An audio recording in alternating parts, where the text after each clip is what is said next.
Salut à tous, nouvelle vidéo Outlook comme chaque semaine, j'espère que vous allez bien et que vous avez passé une très bonne semaine de trading. Donc aujourd'hui c'est une vidéo Outlook, ce qui veut dire que on va voir le Forex d'abord et ensuite vers la fin la crypto. Bien sûr je vous mettrai le timecode en bas, donc vous pourrez passer directement à la crypto ou la paire qui vous intéresse. Mais avant de commencer, comme toujours, je tiens à remercier la communauté. Merci énormément pour votre temps, like, commentaire, partage. Si vous n'êtes pas abonné, n'hésitez pas à le faire, ça me ferait vraiment plaisir et ça aiderait énormément la chaîne. Vous pouvez aussi me suivre sur Twitter et sur Twitch pour ne pas louper mes prochains lives. D'ailleurs, on en a fait un aujourd'hui, donc ce soir, et on en fera peut-être un aussi mercredi prochain. Donc si vous avez une crypto que vous voulez que j'analyse, n'hésitez pas à venir faire un tour sur Twitch. Voilà, donc sans plus tarder, on va attaquer la vidéo. Let's go.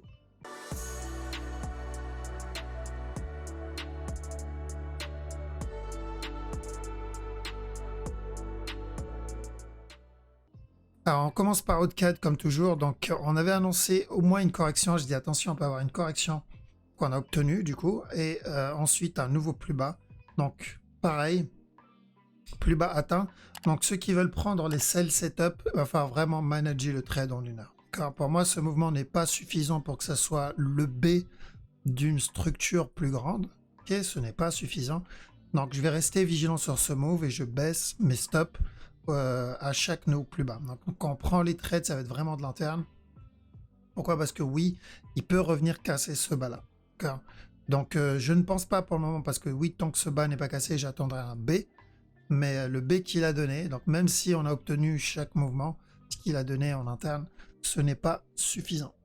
Haut de CHF, alors au CHF, idem, s'il vient casser ce bas, tant que celui-là n'est pas cassé, on cherchera de l'achat. Si je le vois corriger dans cette zone, c'est pareil, c'est de l'achat. Au JPY, je vais attendre un B. Car on a eu cette impulsion ici pour un A. Donc si je le vois corriger, me donner un flag, au moins dernier push jusqu'à ce top. Au USD, je vais chercher de la vente. Alors attention, on peut avoir encore un push. Mais pareil, à chaque nœud plus haut, je vais chercher des sell setup jusqu'à ce bas-là. 4 CHF. Alors 4 CHF, on va attendre un B aussi, parce que j'ai obtenu le running. L'objectif est atteint. On a obtenu un A ici. Pour moi, ça, c'est agressif aussi, donc on peut avoir un A. Si j'ai un B, pourquoi pas aller pour le C? Tant que j'ai pas ça, je ne touche pas. CHF JPY, attention au running. Ok, donc on a obtenu les deux objectifs sur CHF JPY. On a dit chercher de l'achat ici, on l'a eu. On a dit chercher de la vente ici, on l'a eu. On l'a même dit ici, on l'a obtenu. Donc à partir de là, si vous avez des flags, ça se tente pour ce régular. Pourquoi pas jusqu'à ce top avant le gros retournement, parce que c'est de la vente qu'on cherche sur du weekly. Mais attention en interne ici, on peut avoir un running là-dedans. Donc ne vous faites pas avoir par ce running. Mais je préférais la vente, ouais. Le DAX, tant que ce bas n'est pas cassé, si vous avez des flags, l'objectif il est là. D'accord? Pourquoi? C'est pour obtenir ce donc B, A, C, A, C et terminer avec un dernier plus haut pour un gros running ici. D'accord? Au moins dernier push. Donc si flag, ça se tente aussi. DXY, ça se passe bien aussi. Donc on a dit running, on cherche de l'achat jusqu'au top. On n'est pas loin de l'objectif. On a eu un running ici, ou il me semble un régular ici. Là-dedans, là. Ici. Pour valider le up. Donc toujours le même objectif. Eurohood. Alors attention, j'attends un B sur Eurohood. J'attends un B ici. S'il doit me donner un nouveau plus haut. Alors, donc s'il corrige, je lui flag là-dedans. Au moins dernier push. Alors juste voir en une heure. Ouais, une heure, la structure elle n'est pas suffisamment développée. Donc on a bien eu le up ici. On a dit chercher de l'achat. Prendre les buy setup à chaque nœud plus haut. Ça aussi c'est bon.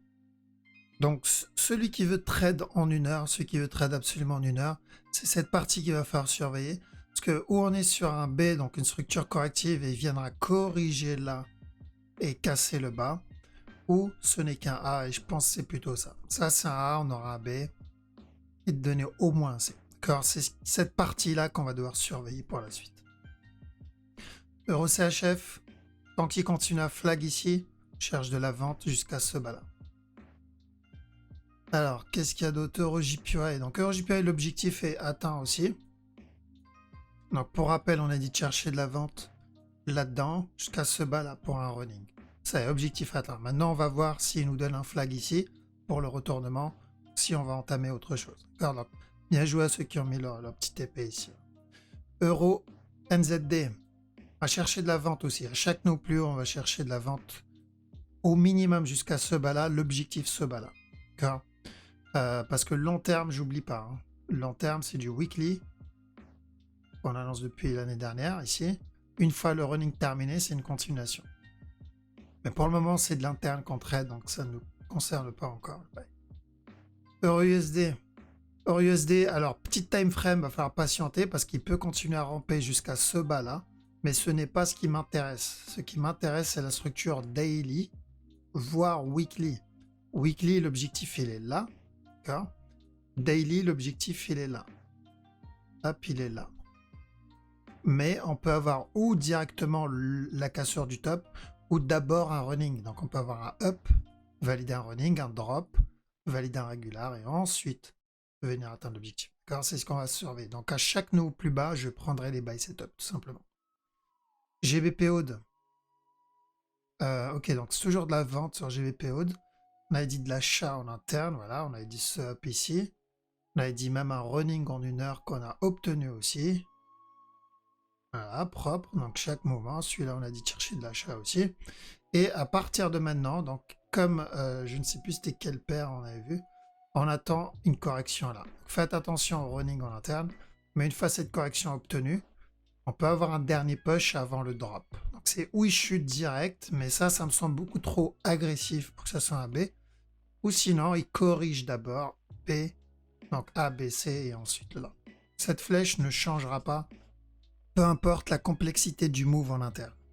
Alors, GBP4. Donc, GBP4, pareil, on peut avoir une structure un peu plus complexe. Donc, l'objectif du GBP4, il y en a eu deux. Il y a eu le premier, on a dit de chercher de la vente, obtenue. Ensuite, on a dit tant que ce bas n'est pas cassé, on cherche de l'achat. On a obtenu quasiment 90% du move. Donc, l'objectif, il était là, ce top-là. D'accord. Et le problème, c'est qu'il n'a pas cassé le top. Donc, on fait attention à une structure plus complexe. Tant que ce bas n'est pas cassé, on peut avoir un A, un B, un C, un C, un C, et ensuite encore une continuation. Pour un running un peu plus complexe. Donc juste faire attention à ça. Et le point clé, ça va être ce bas-là. Le running peut être terminé, mais il y a peu de chance. Okay. GBP JPY. Donc si vous avez un flag, si j'ai un flag, je cherche de l'achat jusqu'à ce top-là. GBP NZD. Donc chaque nœud plus haut, je tente des sell setup si j'ai des sell setup jusqu'à ce bas-là. Mais je ne dois pas oublier le running sur le GBP NZD. D'accord, je ne dois pas oublier ça. Donc même s'il me le valide en interne, tant que ce bas n'est pas cassé, c'est de l'achat que je vais tenter. Donc s'il donne des setups d'achat en interne et je me dis ok, je préfère tenter les buys, pourquoi pas. Franchement, genre tenter celui-là jusqu'au top pour mettre son break-even. Comme ça, s'il valide le gros running, au moins on est dedans. Maintenant, celui qui veut tenter le potentiel dernier drop, va falloir vraiment attendre un setup. Parce que c'est de l'interne, quoi. Il peut se faire effacer par la grosse structure. Même chose que GBP JPY. D'accord. On surveille s'il donne un drop ici, un régular ou un running. NZD CHF, là, il va falloir surveiller la structure 4 heures maintenant. Donc pour moi, ça, c'est correctif. S'il flag, buy. NZD JPY, même chose. D'accord. J'attends d'abord flag ou correction. Si je dois continuer le up. NZD USD, attention au running. Là-dedans, là. Ce A, ce B, C, et ensuite un drop. Il peut ramper encore un up. Il peut donner encore un up. D'accord. Il peut continuer à ramper encore un peu. Donc donner un up. Tant que ce top n'est pas cassé, je ferai toujours attention au running.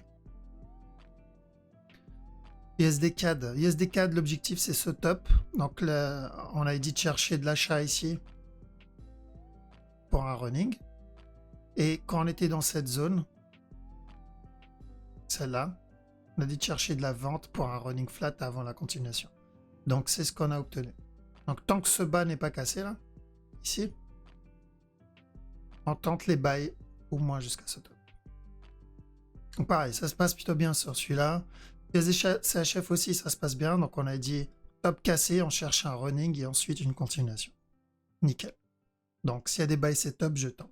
S'il traîne Bien sûr, il n'y a pas de raison d'entrer. Si j'ai des buy setup, je le tente. L'objectif, au moins ce top-là. USDJPY, on a obtenu chaque move. Donc on a dit de chercher de l'achat ici, on l'a eu. On a dit de chercher de la vente ici jusqu'à ce bas, on l'a eu. Et ensuite on a dit de chercher de l'achat jusqu'à ce top, on l'a eu aussi. Donc maintenant on surveille, parce qu'il y a toujours le risque de ce running là. Ok. Et dans ce cas-là, il viendra casser ce top. Donc la question c'est est-ce qu'il va me donner une nouvelle structure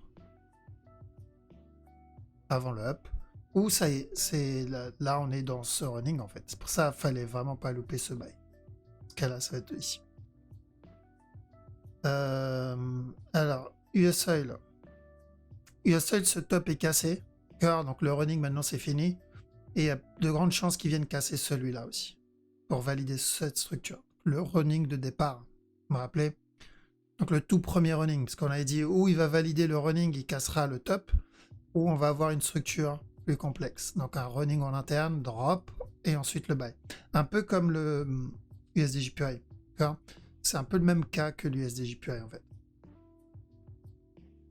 Silver, tant que ce bas n'est pas cassé, je vais chercher des buy setup. L'objectif, ce top. Le gold, c'est la même chose. Sauf que l'objectif, c'est ce top. Point A, B, C. En interne, c'est d'une heure. Tant que ce bas n'est pas cassé, j'irai pour un A, B, C. Alors, j'espère qu'il va corriger. Donc, il a bien validé tous les mouvements qu'on a vus là. Hein. Drop. Mais j'espère qu'on va avoir un B d'abord, un C, et ensuite la cassure du top. Au moins profiter de ça. Donc, en une heure, le point clé, c'est ce bas-là. Maintenant, celui qui ne veut pas se prendre la tête, visez plutôt le remove. Bon, voilà, c'est ça, là. Minimum ça. Pour ce C, une fois le C obtenu, drop, et ensuite la continuation. Ensuite, Bitcoin. Donc Bitcoin, la structure n'a pas changé. Ce qu'on a vu la dernière fois, c'est la même chose, d'accord? C'est pour ça que j'ai gardé les flèches. Je n'enlève pas les flèches tant que la structure n'a pas été invalidée. C'est aussi simple que ça. Donc comme je l'ai dit tout à l'heure en live, des fois on me dit pourquoi tu as l'air si sûr de toi pour la direction. Alors je suis pas sûr de la direction, on peut pas être sûr de la direction. Mais je suis sûr du scénario que je veux prendre, d'accord? Parce que j'ai fait mon analyse et j'ai choisi, donc j'ai vu plusieurs scénarios et j'ai tout simplement choisi un scénario, donc celui qui, d'après mon analyse, a le plus de forecast, a le plus de probabilité, pardon. Donc je peux me tromper, mais je dois je dois prendre une décision. On doit prendre une décision, sinon je ne traite pas, d'accord? Si j'ai une analyse qui me dit c'est de la vente et une qui me dit c'est de l'achat, et que justement j'hésite parce que je ne sais pas, bah, je ne traite pas. Car là, je dois faire mon analyse. Je me dis, ok, si je vois de la vente, quelles sont les probabilités? Si je vois de l'achat, quelles sont les probabilités? Et je vais choisir le scénario, la direction qui a le plus de probabilités. Et je me concentre sur ça. Je me dis, ok, tant que cette règle n'a pas été invalide, tant que cette structure n'a pas été invalide, je continuerai à chercher ça.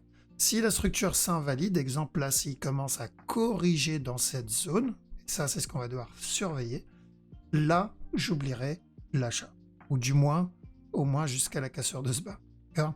Mais tant que je n'ai pas ça, je n'ai aucune raison de changer de direction. Donc pour le moment, c'est la même structure. La structure n'a pas changé. Maintenant, c'est juste en interne qu'il va falloir surveiller. Ici, on a pu prendre ce up. D'ailleurs, c'était plutôt facile à repérer la fin de structure. Maintenant, c'est dans cette zone. Est-ce qu'il va range? Je préférais qu'il vienne casser ce bas, personnellement. Ce serait beaucoup mieux.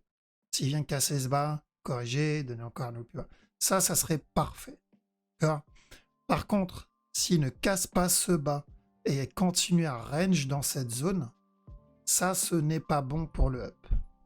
On n'en est pas là encore, mais le fait qu'il ait donné cette impulsion baissière ici, sans casser le bas, ben, ce scénario, on doit l'ajouter. Mais c'est de l'interne, d'accord? Donc, il faut surveiller s'il traîne là-dedans ou pas. Tant qu'il ne traîne pas ici longtemps, c'est bon. Le buy est toujours bon. Donc, pour le moment, le buy est toujours bon. S'il vient casser ce bas, ça serait mieux. D'accord? Il vient casser ce bas, il remonte encore un peu, il chute encore un peu. Voilà, peu importe. Donc traîner dans cette zone, ça c'est nickel, ça augmenterait plus les chances d'avoir le up. Donc, toujours la même direction, même analyse sur l'Ethereum, c'est exactement la même analyse. Tant qu'il ne corrige pas là-dedans, je continue à chercher de l'achat. Après, je peux profiter de cette correction pour rentrer à l'achat en interne, d'accord? Mais là, on parle de trade en petit time frame. Donc, on surveille s'il va traîner ici, donner des bas vers la fin, genre vraiment s'essouffler, ou s'il va corriger sans casser, sans recasser ce bas, d'accord? Sans recasser ce bas-là. Ça, faut pas. Pas qu'il corrige sans casser le bas. Donc, en gros, ce qu'on veut, c'est où il traîne, où il explose. On veut pas qu'il corrige. Car je vous dis ça parce que je veux que vous sachiez quoi attendre et quoi chercher, quoi repérer quand vous allez obtenir tel ou tel moment. Parce que quand on sait ce qu'on cherche, c'est beaucoup plus simple après pour anticiper la suite. Mais quand on ne sait pas ce qu'on cherche, là on commence à se dire zut, qu'est-ce qu'il est en train de faire, quelle direction prendre, est-ce que je sors du trade, est-ce que je reste dans le trade. Là il n'y a pas, on se pose pas ces questions. Si je le prends à l'achat ici et que je le vois traîner, voilà, je sais très bien ce qu'il est en train de me faire. Je ne vais pas traîner dans ce trade. Je vais couper le trade, je vais prendre mes profits. Pourquoi? Parce qu'il y a 9 chances sur 10 qu'ils reviennent casser le bas. Par contre, si je le vois traîner là-dedans, doucement, je sais qu'il n'y a pas de raison d'essayer de chercher de la vente dans ce genre de mouvement. Clairement pas. Ok, alors ADA, même chose, d'accord? Faire juste attention à un potentiel running ici. Il peut donner ça et ensuite un nœud plus bas. Mais à chaque nœud plus bas, je vais chercher de l'achat sur ADA. XTZ, ça se passe très bien aussi. Donc on a dit tant que ce bas n'est pas cassé, je veux un buy jusqu'au top. Voilà, ça se passe bien, donc l'objectif est toujours au top. Lui, il a moins traîné. DOT, même chose. Donc l'objectif, c'est toujours ce top-là, tant que ce bas n'est pas cassé. Mais, même chose que le Bitcoin, il ne faut pas qu'il traîne ici. S'il traîne là-dedans, on est en train de changer de structure. Donc c'est ce qu'il va falloir surveiller pour le moment. Et la direction n'a pas changé. BNB, idem. Direction n'a pas changé. Plus il traîne là-dedans, il rampe ici, mieux c'est.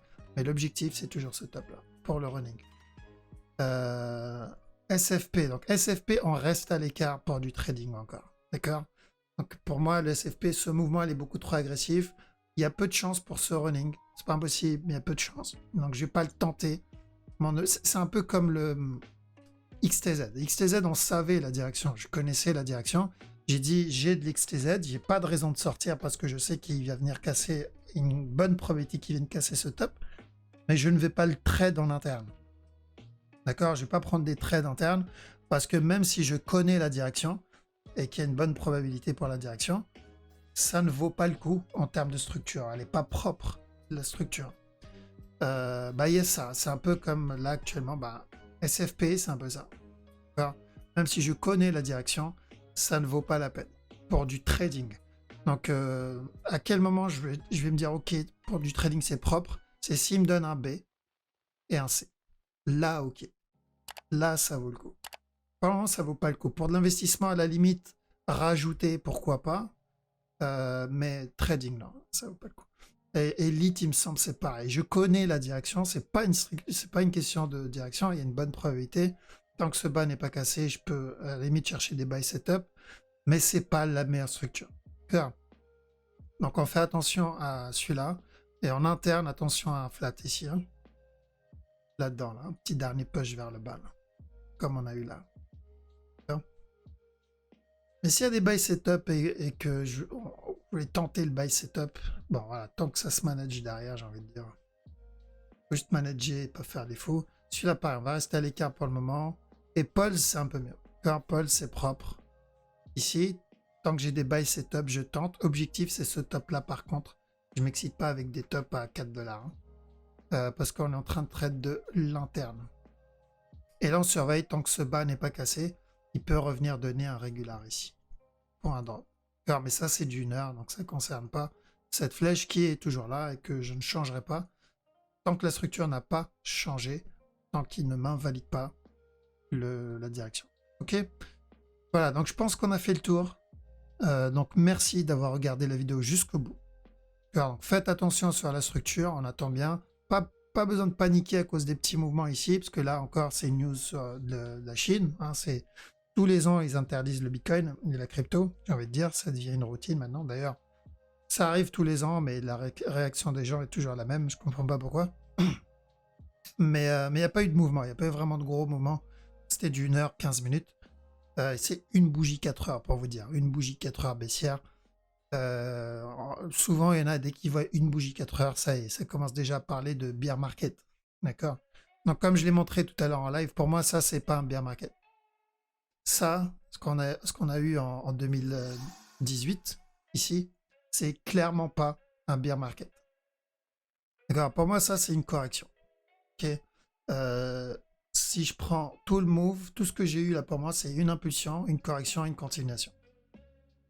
Bear market, c'est ça.